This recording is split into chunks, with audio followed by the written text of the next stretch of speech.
जय जगन्नाथ। राधे श्रीकृष्ण। भाग्य बड़ ना कर्मफल बड़, चलतु जानिबा। श्रीमद भागवत गीतार भगवान श्रीकृष्ण अर्जुन को यही सुंदर बात शिखाई। एहा द्वारा प्रत्येक मनुष्य मध्य जानिबा अत्यधिक आवश्यकता। किछि मनुष्य कही थांती भाग्य हेउची सबुठारु बहुत बड़, काहेकि ना भाग्य बलरे मनुष्य बंधा। जो मनुष्यंकर भाग्य रे जहाँ भी किछि उल्लेखित रही ताहा ता जीवन रे निहाती भावरे घटी थाए, किंतु कर्मफल कही थाए सीए सबुठारु बड़। एहार कारण हेउची जेते दिन पर्यंत तुमे भल कर्म न करिब सेते दिन पर्यंत तुमर भाग्य केबे भी साथ देव नाही। आउ सेही मनुष्य सदा सर्वदा दुख कष्ट रोगरे पीड़ित होइब। एही सबु बात नहीं भगवान श्रीकृष्ण अर्जुन को कही थिले। जेतेबेले अर्जुन भगवान कृष्ण को पचारिथिले, हे प्राथ, प्रकृतरे मनुष्यंक जीवन रे भाग्य बड़ ना कर्मफल बड़? एही दुईटी भितरु केउटा सबुठारु सर्वश्रेष्ठ, केउटा सदा सर्वदा ताहाको आमे मानिबा और विजय प्राप्त करबा? प्रत्येक क्षेत्र रे जदि भाग्य को मानिबा आमे कौन जीति पारिबा ना आमे कर्मफल को मानिबा ताहाले कौन आमे विजय प्राप्त करिबा? एही विषय मते कहंतु प्रभु। एक कथा सुनी भगवान श्रीकृष्ण अर्जुन को कहिले जे प्रकृत सत्यता एही सुंदर वचन। प्रत्येक मनुष्यंक भाग्य रे जहाँ भी किछि उल्लेखित रही थाए मनुष्य मानक भोगिबाकू पड़ी थाए।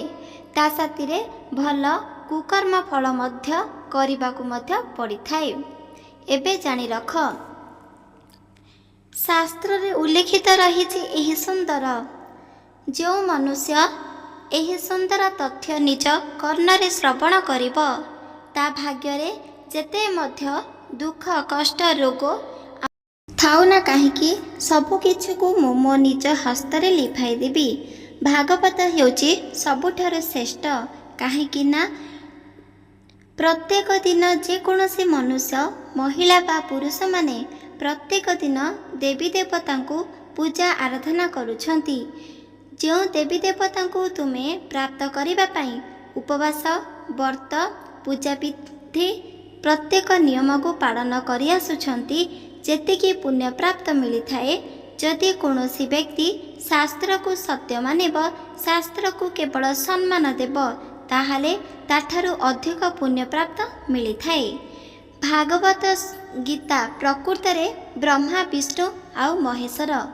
आपण माने जदि जे कोनसी शास्त्र को निंदा करी जदि भगवान को पूजा आराधना करुछंती, उपवास करछंती, मंदिर को जाउछंती, होम यज्ञ करुछंती, किंबा आपण तपस्वी महर्षि किंबा मुनि ऋषि होइथाउ ना काहेकि, जे कोनसी व्यक्ति जदि शास्त्र को निंदा करंती, विश्वास करंती नहीं, असम्मान दियंती, ताहाले सेमितिका व्यक्ति केते मध्य पंडित हेउथाउ ना काहेकि एही दंडता को भोगिबाकू पड़िबो।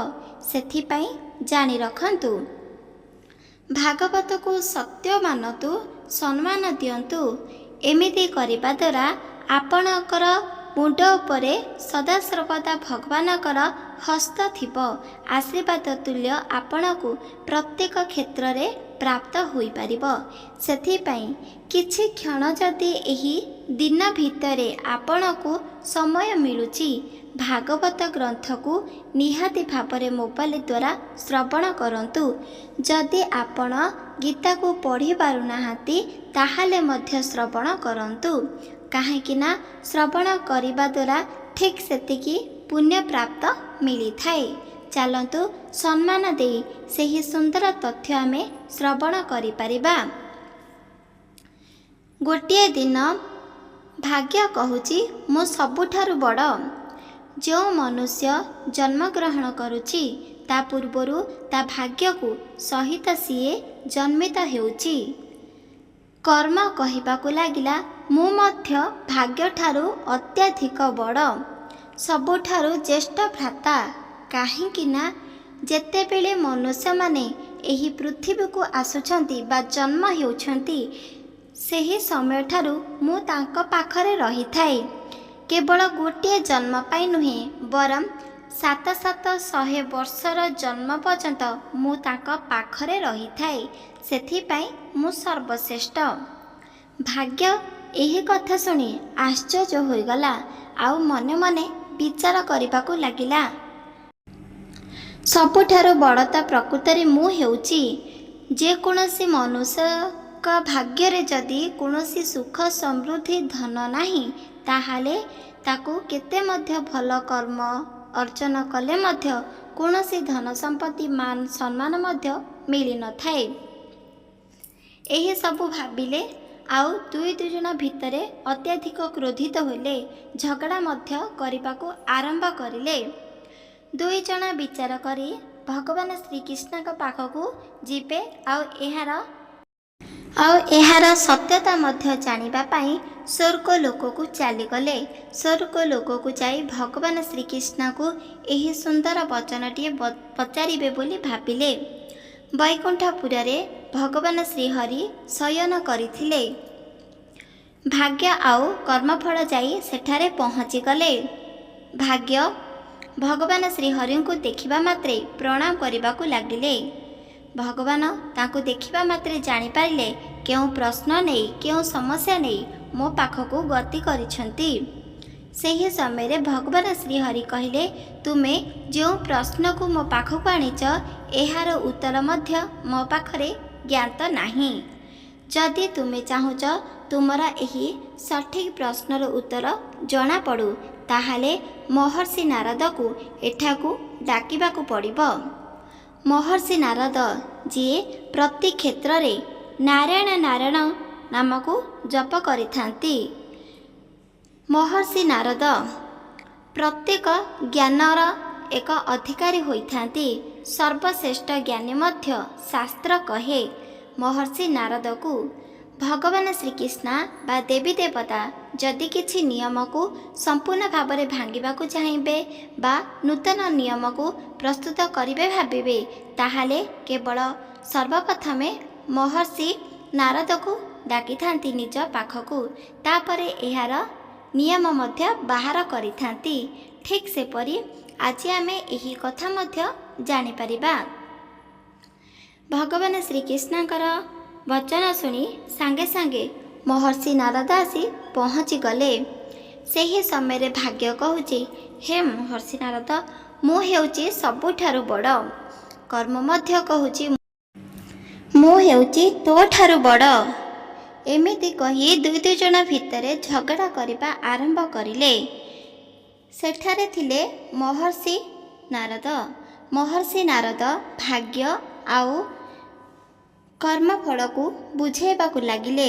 ପ୍ରକୃତର ଶ୍ରେଷ୍ଠ କିଏ ଏବେ ହିଁ ଜାଣି ରଖ। ଯଦି ତୁମେ ମୃତ୍ୟୁ ଲୋକଙ୍କ ପାଖକୁ ଗମନ କରିବ ଆଉ ମୃତ୍ୟୁ ଲୋକଙ୍କୁ ଦେଖିବ, ତାହେଲେ ମଧ୍ୟ ତୁମେ ଜାଣିପାରିବ ଭାଗ୍ୟ ବଡ଼ ନା କର୍ମ ବଡ଼। ଏ ଦୁଇଟି କଥା ତୁମେ ଜାଣିପାରିବ। ଏକଥା ଶୁଣି ଭାଗ୍ୟ ଆଉ କର୍ମ ଦୁଇ ଜଣ ରାଜି ହୋଇଗଲେ ମହର୍ଷି ନାରଦଙ୍କ କଥାରେ। ଭଗବାନ ଶ୍ରୀହରି, ମହର୍ଷି ନାରଦ, ଭାଗ୍ୟ ଆଉ କର୍ମ ଚାରିଜଣ ଏକତ୍ରିତ ହୋଇ ମୃତ୍ୟୁ ଲୋକଙ୍କ ପାଖକୁ ଚାଲି ଆସିଲେ। ଦେଖିଲେ ଏହି ମୃତ୍ୟୁ ଲୋକରେ ବିଭିନ୍ନ ପ୍ରକାର ଲୋକ, କୀଟପତଙ୍ଗ, ମନୁଷ୍ୟ ସାଥିରେ ବିଭିନ୍ନ ଗଛଲତା ପ୍ରତ୍ୟେକ ଜିନିଷ ରହିଛି ଆଉ ଦେଖିବାକୁ ମଧ୍ୟ ବହୁତ ସୁନ୍ଦର ମଧ୍ୟ ଲାଗୁଛି। କିନ୍ତୁ ଏହା ପରବର୍ତ୍ତୀ ସମୟରେ କିଛି ଅଲଗା ଘଟୁଛି। ଯେତେବେଳେ ଭଗବାନ ଶ୍ରୀହରି ତାଙ୍କ ସାଥିରେ ଭଗବାନ ବ୍ରହ୍ମା, ବିଷ୍ଣୁ, ମହେଶ୍ୱର ଏକତ୍ରିତ ହୋଇ ଏହି ପୃଥିବୀକୁ ସୃଷ୍ଟି କରିଥିଲେ, ଏହି ପୃଥିବୀର ପରିବେଶ ଦେଖିବାକୁ ଅତ୍ୟଧିକ ସୁନ୍ଦରତା ମଧ୍ୟ ରହିଥିଲା। କିନ୍ତୁ ଏବେ ସବୁକିଛି ବଦଳି ଯାଇଛି।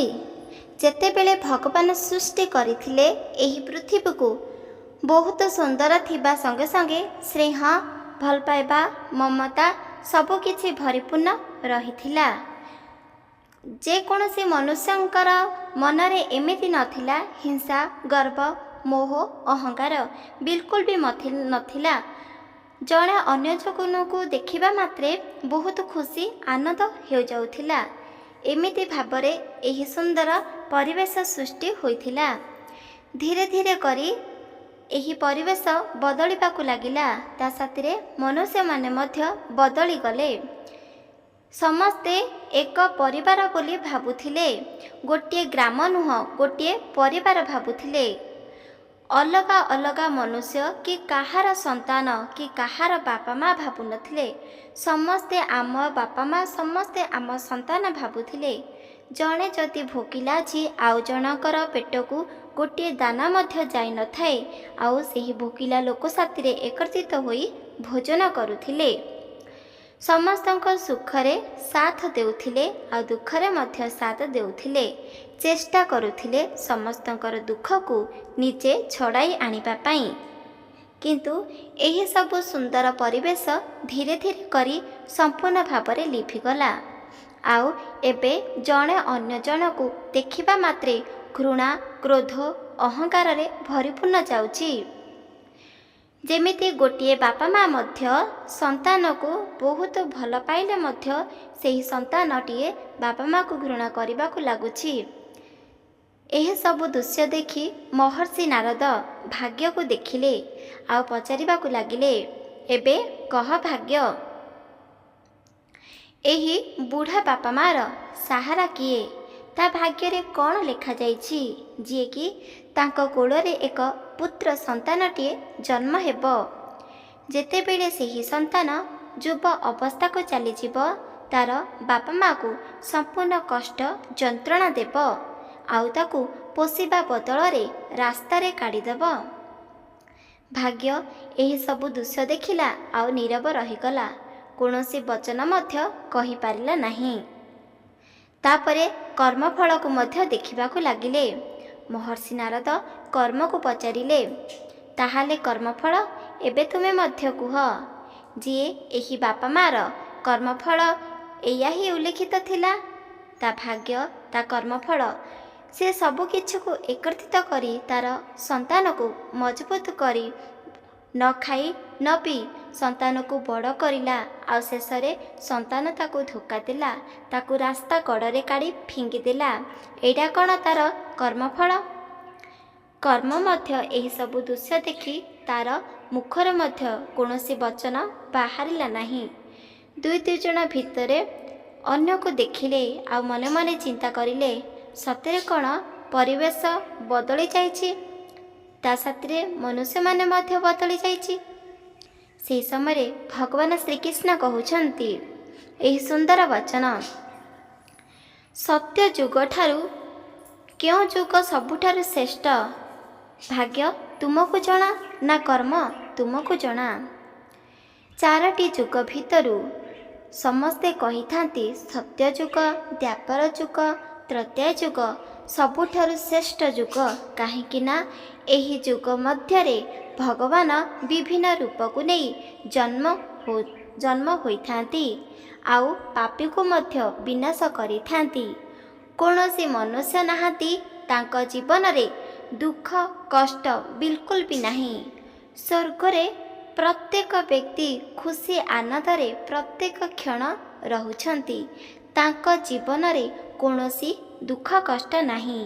କିନ୍ତୁ ବାସ୍ତବରେ ତ କହିବାକୁ ଗଲେ ସବୁଠାରୁ ଶ୍ରେଷ୍ଠ ଯୁଗ ହେଉଛି ଏହି କଳି ଯୁଗ। କାହିଁକି ନା ସତ୍ୟଯୁଗ, ଦ୍ୱାପର ଯୁଗ ଆଉ ତ୍ରେତୟା ଯୁଗରେ ହିଂସା, ଗର୍ବ, ମୋହ, ଅହଙ୍କାର ନଥିଲା। ସେଠାରେ ଆନନ୍ଦ, ଖୁସି ସର୍ବସ୍ୱ ଥିଲା, କିନ୍ତୁ ଭୟ ମଧ୍ୟ ଥିଲା। ଯେମିତି ଏହି କଳି ଯୁଗରେ ଘଟୁଛି, ଠିକ୍ ସେମିତି ପ୍ରତ୍ୟେକ ଯୁଗରେ ମଧ୍ୟ ରହିଥିଲା। କିନ୍ତୁ କଳିଯୁଗ ଏକ ଶ୍ରେଷ୍ଠ ବୋଲି ମାନି ନିଆଯାଏ। ଏହାର କାରଣ ହେଉଛି ଯେତେବେଳେ ଏହି ସୁନ୍ଦର ପରିବେଶ ପୃଥିବୀକୁ ସୃଷ୍ଟି କରାଗଲା, ସେତେବେଳେ ମନୁଷ୍ୟଙ୍କ ମନରେ ହିଂସା, ଗର୍ବ, ମୋହ, ଅହଙ୍କାର ନଥିଲା। ସ୍ନେହ, ଶ୍ରଦ୍ଧା, ଭଲ ପାଇବା, ମମତା ଏହିସବୁ ଭରିପୂର୍ଣ୍ଣ ରହିଥିଲା। ଗୋଟିଏ ମା ଯେତେବେଳେ ତାର ସନ୍ତାନକୁ ଜନ୍ମ ଦେବ, ସେହି ସମୟରେ ସମସ୍ତେ ବହୁତ ଖୁସି ହେଉଥିଲେ। ସେହି ଗ୍ରାମରେ ଭାବୁଥିଲେ କି କେବଳ ତାରି ନୁହଁ ବରଂ ଆମର ମଧ୍ୟ ସେହି ସନ୍ତାନ ଭାବି ଜଣେ ଅନ୍ୟ ଜଣକୁ ବହୁତ ସ୍ନେହ କରୁଥିଲା ଆଉ ଅନ୍ୟ କାହାର ମଧ୍ୟ ସନ୍ତାନକୁ ପାଖକୁ ନେଇ ଭୋଜନ ମଧ୍ୟ କରାଉଥିଲା। ଏମିତି ଭାବରେ ସ୍ନେହ ଭରା ଏହି ସୁନ୍ଦର ପରିବେଶଟିଏ ବହୁତ ସୁନ୍ଦର ଦେଖାଯାଉଥିଲା। ପରିବେଶ ସାଙ୍ଗେ ସାଙ୍ଗେ ମନୁଷ୍ୟ ମଧ୍ୟ ବଦଳିଗଲେ। କଳିଯୁଗ ଶ୍ରେଷ୍ଠ କୁହାଯାଉଛି। ଏହାର ଅର୍ଥ ହେଉଛି ସତ୍ୟଯୁଗ, ଦ୍ୱାପର ଯୁଗ ଆଉ ତୃତୀୟ ଯୁଗରେ ପ୍ରତ୍ୟେକ ବ୍ୟକ୍ତିଙ୍କୁ ଭଗବାନଙ୍କୁ ପ୍ରାପ୍ତ କରିବାକୁ ହେଲେ କିମ୍ବା କୌଣସି ବରଦାନକୁ ପ୍ରାପ୍ତ କରିବାକୁ ହେଲେ ତାକୁ ତପସ୍ୟା କରିବାକୁ ପଡ଼ୁଥିଲା। ସେ ପୁଣି ବର୍ଷ ବର୍ଷ ଧରି ତାକୁ ହୋମଯଜ୍ଞ ମଧ୍ୟ କରିବାକୁ ପଡ଼ୁଥିଲା। ସେ ପୁଣି ପ୍ରତ୍ୟେକ କ୍ଷଣକୁ ଧରି ତାକୁ ସତ୍ ମାର୍ଗରେ ଯିବାକୁ ପଡ଼ୁଥିଲା, ସତ୍ୟ ବଚନ କହିବାକୁ ପଡ଼ୁଥିଲା। କାହିଁକି ନା ଭଗବାନଙ୍କର ଏକ ପୁତ୍ର କିମ୍ବା ଭକ୍ତ ହେବା ପାଇଁ। ସେଥିପାଇଁ ତ ବହୁତ କଷ୍ଟ ଥିଲା ଏହି 3 ଯୁଗରେ। କିନ୍ତୁ ଏହି କଳିଯୁଗରେ କୌଣସି ମନୁଷ୍ୟଙ୍କୁ ବର୍ଷ ବର୍ଷ ଧରି ତପସ୍ୟା କରିବାକୁ ପଡ଼ିବ ନାହିଁ। ହୋମ ଯଜ୍ଞ ପ୍ରତ୍ୟେକ କ୍ଷଣ କରିବାକୁ ପଡ଼ିବ ନାହିଁ। କୌଣସି ବି କଷ୍ଟ ଏହି କଳିଯୁଗରେ ସହ୍ୟ କରିବାକୁ ପଡ଼ିବ ନାହିଁ। କେବଳ ଗୋଟିଏ ଥର ଯଦି କୌଣସି ଭକ୍ତଟିଏ ଶାସ୍ତ୍ରକୁ ସତ୍ୟ ମାନିବ ଆଉ ଭାଗବତକୁ ସମ୍ମାନ ଦେବ, ତାହେଲେ ବିନା ପୂଜା ଉପବାସରେ ମଧ୍ୟ ବିନା ତପସ୍ୟାରେ ମଧ୍ୟ ତାକୁ ବହୁତ ପୁଣ୍ୟ ଅର୍ଜନ ହୋଇପାରିବ। କିନ୍ତୁ ଏହି ମନୁଷ୍ୟମାନେ ଏହି ସବୁକୁ ବିଶ୍ୱାସ କରିବା ବଦଳରେ ଏହାକୁ ଅଣଦେଖା କରୁଛନ୍ତି, ବିଲକୁଲ ବି ନିଜ ନୟନରେ ଦେଖୁନାହାନ୍ତି। ତା ପରିବର୍ତ୍ତେ ବାପା ମାଆକୁ ଘୃଣା କରୁଛନ୍ତି, ଅହଙ୍କାରରେ ବୁଡ଼ି ରହି ସମସ୍ତଙ୍କୁ ଈର୍ଷା କରୁଛନ୍ତି ଆଉ ମନେ ମନେ ହିଂସା, ଗର୍ବ, ମୋହ, ଅହଙ୍କାରରେ ଅନ୍ଧ ହୋଇସାରିଛନ୍ତି। ସେହି କାରଣରୁ ତୁମର ଏପରି ଜନ୍ମ ନେବାକୁ ପଡ଼ିଛି। କେବଳ କର୍ମଫଳର ନୁହେଁ ବରଂ ଭାଗ୍ୟ ମଧ୍ୟ ଏହିଠାରୁ ଜନ୍ମ ହୋଇଛି। ସେତେବେଳେ ଭାଗ୍ୟଟିଏ କର୍ମକୁ ଦେଖିଲେ ଆଉ ଭଗବାନ କହିବାକୁ ଲାଗିଲେ, ହେ ପ୍ରଭୁ, କିନ୍ତୁ ଶାସ୍ତ୍ରରେ ତ ଉଲ୍ଲେଖିତ ରହିଛି କି ଭାଗ୍ୟ ଯେତେବେଳେ କୌଣସି ସନ୍ତାନ ଜନ୍ମ ନେଉଛି ତା ପରେ ପରେ ଭାଗ୍ୟ ମଧ୍ୟ ଜନ୍ମ ହୋଇସାରୁଛି ସେହି ସନ୍ତାନ ସାଥିରେ। ତାହେଲେ ମୋର କିପରି ଜନ୍ମ ହେଉଛି? ଏକଥା ଶୁଣି ଭଗବାନ କହିବାକୁ ଲାଗିଲେ, ଯେତେବେଳେ ସନ୍ତାନ ଜନ୍ମିତ ହେଉଛି ସେତେବେଳେ ଭାଗ୍ୟ ରହୁଛି ସତ, କିନ୍ତୁ ଭାଗ୍ୟ ସେତେ ଦିନ ପର୍ଯ୍ୟନ୍ତ ରହିଥାଏ ଯେତେ ଦିନ ପର୍ଯ୍ୟନ୍ତ ସନ୍ତାନ ନିଜ ଗୋଡ଼ରେ ଚାଲିନଥାଏ, ନିଜେ ଭଲ ଭାବରେ ଦୁନିଆକୁ ଜାଣିନଥାଏ କିମ୍ବା ଦେଖିନଥାଏ। ଯେତେବେଳେ ସେହି ସନ୍ତାନ ପ୍ରତ୍ୟେକ ଜିନିଷକୁ ନିଜେ ଜାଣି ସାରିଥାଏ, ସେହି ସମୟରେ ସନ୍ତାନଙ୍କର କୌଣସି ବି ପୁଣ୍ୟ ପ୍ରାପ୍ତ ହୋଇନଥାଏ ଆଉ ସେଠାରୁ ହିଁ ତାର କର୍ମଫଳ ସାଥିରେ ଭାଗ୍ୟ ମଧ୍ୟ ଅଲଗା ପ୍ରକାର ଜନ୍ମ ନେଇଥାଏ ଆଉ ସେହି ଜନ୍ମ ଦ୍ୱାରା ମନୁଷ୍ୟମାନଙ୍କୁ ଦଣ୍ଡ ଭୋଗିବାକୁ ପଡ଼ିଥାଏ। ଏକଥା ଶୁଣି ଭଗବାନ ଶ୍ରୀକୃଷ୍ଣଙ୍କୁ କର୍ମଫଳ କହୁଛନ୍ତି, ହେ ପ୍ରଭୁ, ତାହେଲେ ଆପଣ କୁହନ୍ତୁ, ମନୁଷ୍ୟମାନେ ଏପରି ଯଦି ହେଉଛନ୍ତି, ଜଣେ ଅନ୍ୟ ଜଣକୁ ଘୃଣା କରୁଛନ୍ତି, କିଛି ଧନ ପାଇଁ ଅନ୍ୟକୁ ମୃତ୍ୟୁଦଣ୍ଡ ଦେଉଛନ୍ତି, ତାହେଲେ ତାଙ୍କ ଜୀବନରେ ସମ୍ପୂର୍ଣ୍ଣ ଭାବରେ କୁକର୍ମ ଫଳ ଲିଭିଯିବା ଉଚିତ ଆଉ ତାଙ୍କେ ଭଲ ଏକ ରାସ୍ତା ଭାଗ୍ୟ ନେଇ ଗତି କରିବାକୁ ପଡ଼ିପାରିବ। ଭଗବାନ ଶ୍ରୀକୃଷ୍ଣ କହିଲେ, ଏହା ତ ବିଲକୁଲ ବି ସମ୍ଭବ ନୁହଁ। ଗୋଟିଏ ମନୁଷ୍ୟ ତାର ପ୍ରତ୍ୟେକ ଦୁଃଖକୁ ସିଏ ସହ୍ୟ କରିପାରିବ।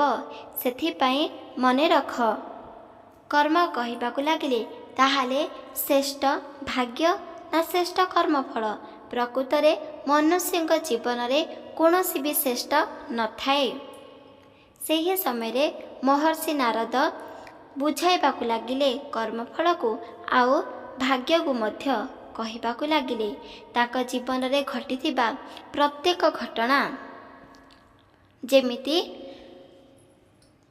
ମହର୍ଷି ନାରଦ ଭାଗ୍ୟ ଆଉ କର୍ମଫଳକୁ ବୁଝାଇ କହିଲେ, ମୁଁ ଯେତେବେଳେ ବାଳକ ଅବସ୍ଥାରେ ଥିଲି ପ୍ରତ୍ୟେକ ଶାସ୍ତ୍ରୀୟ ପ୍ରତ୍ୟେକ ଗ୍ରନ୍ଥକୁ ମୁଁ ନିଜେ ହିଁ ପରିଧାନ କରି ପଢ଼ି ସାରିଛି। ସେଥିପାଇଁ ତୁମକୁ ଏହାର ଜ୍ଞାନ ନିହାତି ଭାବରେ ଦେବି। ଯେତେବେଳେ କୌଣସି ବ୍ୟକ୍ତି ଜନ୍ମଗ୍ରହଣ କରୁଛି ସେତେବେଳେ ତା ସଙ୍ଗେ ସଙ୍ଗେ ଗୋଟିଏ ଭାଗ୍ୟ ମଧ୍ୟ ତା ସାଥିରେ ଜନ୍ମିତ ହେଉଛି। ଧୀରେ ଧୀରେ କରି ଭାଗ୍ୟ ବଢ଼ିବାକୁ ଲାଗୁଛି। ତାପରେ ଆସୁଛି କର୍ମଫଳ। ମନୁଷ୍ୟ ବା ଛୋଟ ସନ୍ତାନ ବା ବାଳକ ସନ୍ତାନ ଯେତେ ଦିନ ପର୍ଯ୍ୟନ୍ତ କାହାର ନା କାହାର ଜୀବନ ହତ୍ୟା କରିନାହିଁ ସେ ପର୍ଯ୍ୟନ୍ତ ସିଏ କୌଣସି ପାପ କାର୍ଯ୍ୟରେ ବିଲକୁଲ ବି ନାହିଁ, ଆଉ ତାର କେବେ ବି ଦୁର୍ଭାଗ୍ୟ ମଧ୍ୟ ହୋଇନଥାଏ। ଏକଥା ଶୁଣି ବହୁତ ଖୁସି ହୋଇଗଲେ। କିନ୍ତୁ ଭାଗ୍ୟ ତାର ତା ପାଖେ ପାଖେ ଥାଏ। ତାପରେ ଆସିବ କର୍ମଫଳ। କର୍ମଫଳ ସେହି ବାଳକଟିଏ ଯେତେବେଳେ ଭଲ କର୍ମ କରିବ, ସମସ୍ତଙ୍କୁ ସାହାଯ୍ୟ କରିବ, ପଶୁ କୀଟ ପକ୍ଷୀ ସମସ୍ତଙ୍କୁ ସେବାସୁତରା କରିବ, ତାହେଲେ ତାର ଭଲ କର୍ମଫଳ ତା ପାଖରେ ସଦାସର୍ବଦା ରହିପାରିବ। କିନ୍ତୁ ମନେ ରଖ, ଯାହାର ପାଖରେ ଭଲ କର୍ମଫଳ ରହିଛି ସେମିତିକା ବ୍ୟକ୍ତି କେବେ ବି କୌଣସି କ୍ଷେତ୍ରରେ ମଧ୍ୟ ହାରି ନଥାଏ, ସଦାସର୍ବଦା ବିଜୟ ପ୍ରାପ୍ତ ମଧ୍ୟ କରିଥାଏ।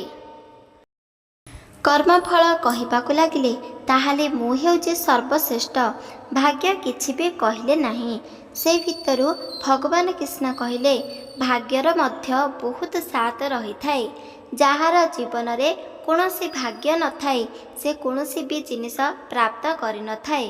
ଭାଗ୍ୟ ସଦାସର୍ବଦା ସାଥ ଦେଇନଥାଏ।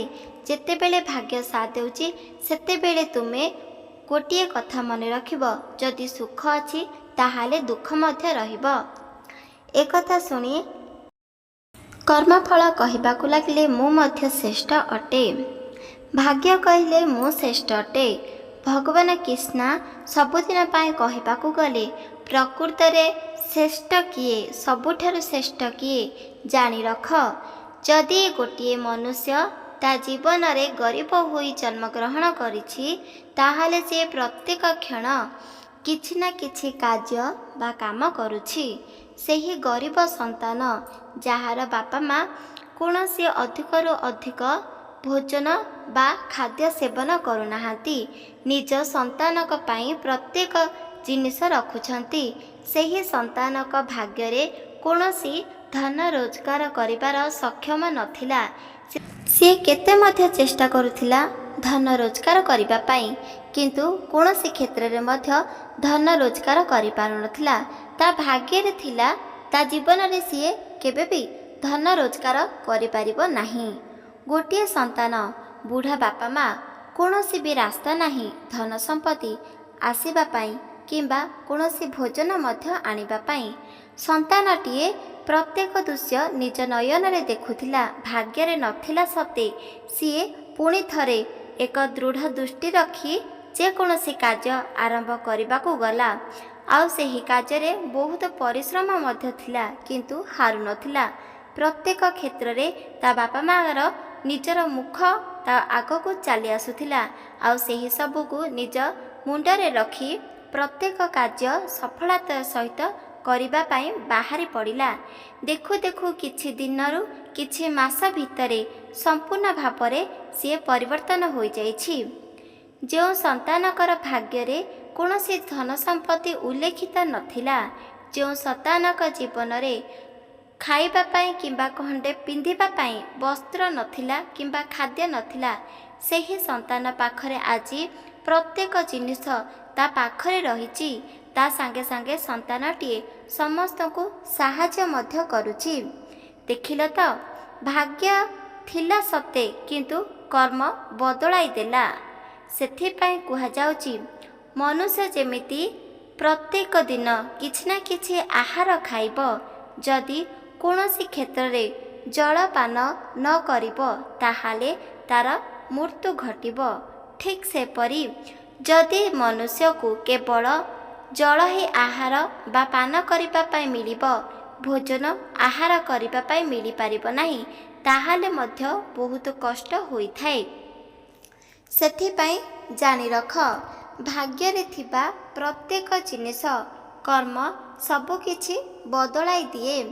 ଭାଗ୍ୟରେ ଥିଲ ଯଦି ଗୋଟେ ରାଜା ପରି ଜୀବନ ବିତେଇବାକୁ ଯାଉଛ, କିନ୍ତୁ କର୍ମଫଳ ଯଦି ଚାହିଁବ ତାହେଲେ ତୁମର ଭାଗ୍ୟକୁ ମଧ୍ୟ ନିନ୍ଦା କରିଦେବ, ଆଉ ପ୍ରତ୍ୟେକ ଜିନିଷକୁ ମଧ୍ୟ ନଷ୍ଟ ମଧ୍ୟ କରିଦେବ। ଏକଥା ଶୁଣି ଭାଗ୍ୟ ଜାଣିପାରିଲେ କି ଭାଗ୍ୟ ସର୍ବଶ୍ରେଷ୍ଠ ନୁହଁ, ତା ସାଥିରେ କର୍ମଫଳ ମଧ୍ୟ ସର୍ବଶ୍ରେଷ୍ଠ। ଭଗବାନ ଶ୍ରୀହରି ଦୁଇ ଜଣକୁ ଏକତ୍ରିତ କରି କହିବାକୁ ଲାଗିଲେ, ତୁମେ ଦୁଇ ଜଣ କାହାଠାରୁ ଅଧିକ ନୁହଁ କି କାହାଠାରୁ କମ୍ ମଧ୍ୟ ନୁହଁ। ଯେଉଁ ମନୁଷ୍ୟ ଜନ୍ମଗ୍ରହଣ କରିଛି ତା ସାଥିରେ ଭାଗ୍ୟ ମଧ୍ୟ ଜନ୍ମଗ୍ରହଣ କରିଥାଏ। ତା ପରିବର୍ତ୍ତୀ ଯଦି ସନ୍ତାନଟିଏ ଭଲ କର୍ମ କରୁଛି ଆଉ ସମସ୍ତଙ୍କୁ ସାହାଯ୍ୟ କରୁଛି, ତାର ଏହି କର୍ମଫଳକୁ ଭାଗ୍ୟ ଯଦି ଦୁର୍ଭାଗ୍ୟରେ ପରିଣତ ହେବାକୁ ଯାଉଥିବ ତାହେଲେ ମଧ୍ୟ ପରିବର୍ତ୍ତନ ହୋଇଯିବ। ସେଥିପାଇଁ ଜାଣି ରଖନ୍ତୁ, ଭାଗ୍ୟରେ ଥିବା ପ୍ରତ୍ୟେକ ଜିନିଷ କର୍ମଫଳ ବଶତଃ ସବୁକିଛି ଲିଭା ହୋଇପାରିବ। ଏକଥା ସତ୍ୟ ଅଟେ। ଏକଥା ଶୁଣି ପ୍ରତ୍ୟେକ ବ୍ୟକ୍ତି କହିଥାନ୍ତି, ପ୍ରକୃତରେ ସବୁଠାରୁ ଶ୍ରେଷ୍ଠ ହେଉଛି ଏହି କଳିଯୁଗ। ଏହି କଳିଯୁଗର କାରଣ ସମସ୍ତେ ଜାଣିବା ଅତ୍ୟଧିକ ଆବଶ୍ୟକତା। ସେଥିପାଇଁ ମନେ ରଖନ୍ତୁ। ତାହେଲେ ଜାଣି ରଖ, ମହର୍ଷି ନାରଦ ଭାଗ୍ୟ ଆଉ କର୍ମକୁ କହିବାକୁ ଲାଗିଲେ, ଏଥର ତୁମେ ବୁଝ, ଆମ ପାଇଁ ସମସ୍ତେ ସମାନ ଆଉ ସମସ୍ତଙ୍କୁ ସମ୍ମାନ ମଧ୍ୟ ଦେବା। କାହାକୁ ହିଂସା ଗର୍ବ ଅହଙ୍କାର ମଧ୍ୟ କରିପାରିବା ନାହିଁ। ଏକଥା ଶୁଣି କର୍ମ ଆଉ ଭାଗ୍ୟ ଜାଣିଗଲେ। ଯେତେବେଳେ କୌଣସି ମନୁଷ୍ୟଟି ଜନ୍ମଗ୍ରହଣ କରୁଛି ତା ସାଥିରେ ଭାଗ୍ୟ ଜନ୍ମ ହୋଇଥାଏ। କିଛି ଦିନ ପରେ ତାର କର୍ମଫଳ ଜଡ଼ିତ ହୋଇଥାଏ। ଠିକ୍ ସେପରି ଜାଣି ରଖ, ଭାଗ୍ୟ କର୍ମଫଳ ବଦଳରେ ପରିବର୍ତ୍ତନ ହୋଇପାରିବ। ଭାଗ୍ୟରେ ଯଦି ଉଲ୍ଲେଖିତ ରହିଛି ତମେ ଏକ ଗରିବ ହୋଇ ଜନ୍ମିତ ହେବ କିମ୍ବା ଧନବାନ ହୋଇ ଜନ୍ମିତ ହେବ, ଯଦି ଭଗବାନଙ୍କର ନାମ ନେଇ ଯେକୌଣସି କାର୍ଯ୍ୟ କରିବ ଆଉ କେବେ ବି ପଛଘୁଞ୍ଚା ଦେବ ନାହିଁ, ତାହେଲେ ଭାଗ୍ୟକୁ ମଧ୍ୟ ପରିବର୍ତ୍ତନ କରିହେବ ଆଉ ସର୍ବଶ୍ରେଷ୍ଠ ମଧ୍ୟ ହୋଇଯିବ। ଏହା ସତ୍ୟ ଅଟେ। ଆପଣମାନଙ୍କୁ ଏହି ତଥ୍ୟ କିପରି ଲାଗିଲା ନିହାତି ଭାବରେ କମେଣ୍ଟ ମାଧ୍ୟମରେ ଜଣାଇ ଦିଅନ୍ତୁ। ଭାଗ୍ୟ ଆଉ କର୍ମଫଳ ଦୁଇ ଜଣ ଭିତରୁ ଦୁଇ ଜଣ ଶ୍ରେଷ୍ଠ ହୋଇଥାନ୍ତି। ସେଥିପାଇଁ କାହାଠାରୁ ଅଧିକ ନୁହଁ କି କାହାଠାରୁ କମ୍ ମଧ୍ୟ ନୁହଁ। ଏହି ତଥ୍ୟ ଜାଣି ରଖ। ଏହି ଚ୍ୟାନେଲରୁ ଯଦି ଆପଣମାନଙ୍କୁ ଭଲ ଲାଗିଛି ଚ୍ୟାନେଲକୁ ସବସ୍କ୍ରାଇବ୍ କରିଦିଅନ୍ତୁ, ଲାଇକ୍ କରିଦିଅନ୍ତୁ, କମେଣ୍ଟ କରିଦିଅନ୍ତୁ। ରହୁଛି। ଜୟ ଜଗନ୍ନାଥ, ଜୟ ମା ଲକ୍ଷ୍ମୀ, ଜୟ ଶ୍ରୀକୃଷ୍ଣ, ରାଧେ ରାଧେ ଶ୍ରୀକୃଷ୍ଣ।